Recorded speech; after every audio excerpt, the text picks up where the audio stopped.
This segment of DoD TV is brought to you by Leupold. Be relentless.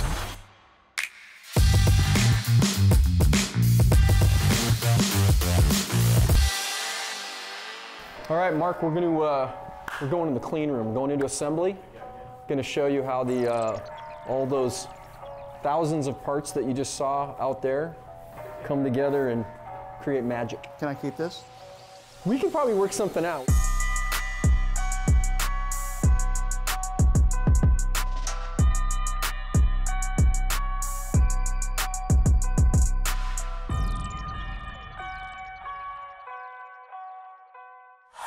What you've got here, I mean, when you talk about you have to make... This is where the rubber meets the road, right? Yeah, here. I mean, Yeah, literally. So we Yeah. make our own reticles, right? Okay. And so when you're looking through the scope, it looks pretty big. That's the crosshair. That's a reticle's a crosshair. Yeah, of course. It looks fairly big. I'll show you, they're not. So this is a pretty delicate process. Back in the day, this is a true story, they were made out of Black Widow spider webs. So we actually, no kidding, we had Black Widows here. We were Black Widow farmers. And we would milk the Black Widows to make our reticles. How long ago was that? It was about last week. We lost a few, but I think we found most. Now we know why we have to. No, that's been decades ago, and now we're using metal wire. Looks very similar to fishing wire, but what you'll see is on these more basic reticles, little hula hoop. We stretch the wire across there, tack it down. We can do that with illumination and other things, but we're building them right here. So Unbelievable. So these are what we would call an electroform style reticle. So you can see a sheet of them right there on the silver, almost like it's been printed out, right? One of the things that we do to get ready for the assembly line is create some sub-assemblies. Okay. So this process, where it starts, you saw the main tubes, they've been lasered. It starts down here. You can see we want to, again, that emphasis on cleanliness. So we're brushing and cleaning on the inside. This first, so the main tubes come off, get cleaned, drop in here. This is where we're going to put in things like the adjustment flanges, the actual erector system. So this is one of those sub-assemblies I talked about. That's the whole zoom piece. That stuff will go in. And what you can see is apply some Loctite here. That's the power selector ring right on the back. That's in there now. Tighten down the reticle. Drop on the eyepiece. The scope is basically built, right? So we've gone through, but we haven't put things like adjustment dials on. The gold ring hasn't necessarily been put all the way. You know, some of that stuff is on, some of it's not, right? It's not quite ready to go out, but the big thing is we haven't filled it with the gas, and then we want to... What's the gas do? Keeps it from fogging. Fogging, okay. Yeah, so we put the gas inside of it so that you don't get, if you use air inside there and then you get a temperature switch, it can fog up. Condensation. Yep, condensation. Cool. So this is where we fill with gas and then add all the last things, so the dials and all that. But we do that after we dunk test them.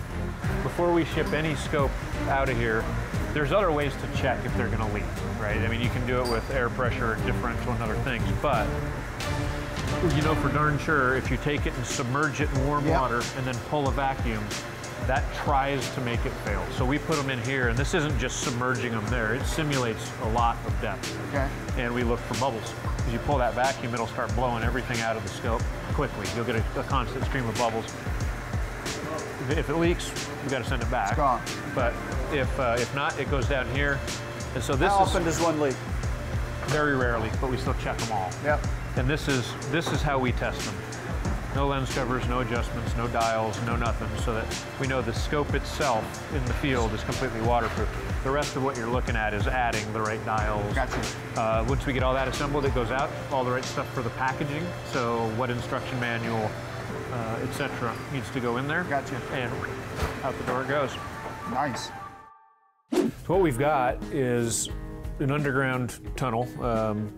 It goes out kind of under our parking lot. Okay. So we've got 100 yards here. And it allows for hand loaders, you know, like I'm a hand loader. So what I love is I can come down here, load 3, shoot them, fully chronographed, see exactly how they group, and I can start making my tweaks, whether it's, you know, overall length or powders or primers or whatever. It also allows us to impact test. Nice. So one of the things we can do is fire an actual rifle, get an exact trace of what that recoil looks like, and in the room right here next door, we can replicate that. So when we want to know, will this scope last on this rifle for 50,000 impacts, we can go do that. We've had some scopes that we just have ride on there as a counterbalance, and we had one that went 672,000 impacts was the last number I've heard. It was still going, and that's on a. So it's a simulator? It's like a simulator, but it's incredibly realistic. Okay. It simulates. So it simulates recoil. Yeah, so it does, but the thing about recoil that's difficult is it's not one-dimensional. Okay. You've got recoil that comes back on the scope, comes up because it hits and you come up, but it also twists. So you've got all these multiple different dimensions. That. Anyway, it allows us to get a lot of good data here and make sure that when the scopes are coming out that they're going to last you.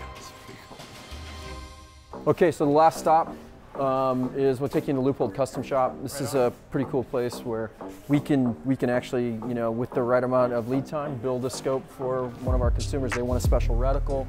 They want as simple as putting a particular embellishment on the scope. Whatever they do, it gives you an idea of some of the different things we can do. Whether it's simply putting a name on or anything, we can do some pretty cool stuff. That's pretty cool. Yeah. So these guys are product ninjas that just come in here and do all kinds of fun stuff with nice with our scopes. Yeah. Awesome. Man, I got to thank you guys for that tour. That was incredible. Yeah, we appreciate you coming out. Yeah, it's one thing to go out and shoot the product. It's another thing to be at shows and see it on display, but to actually see it being built and all the care and all the different tools, I mean, literally blew me away today. Blew me away.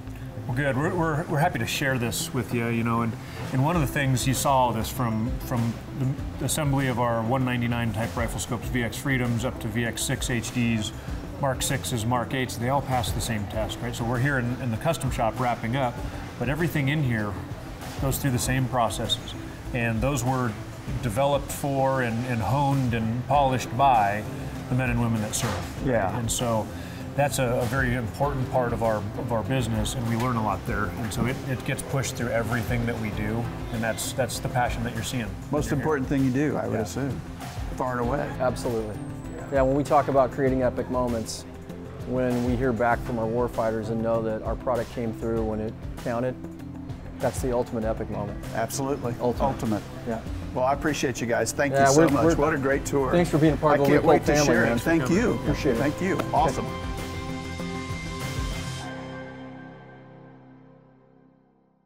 We're adding new videos every week, so make sure to click that subscribe button and check out all of our amazing content. This episode of VOD TV was brought to you by Mossy Oak.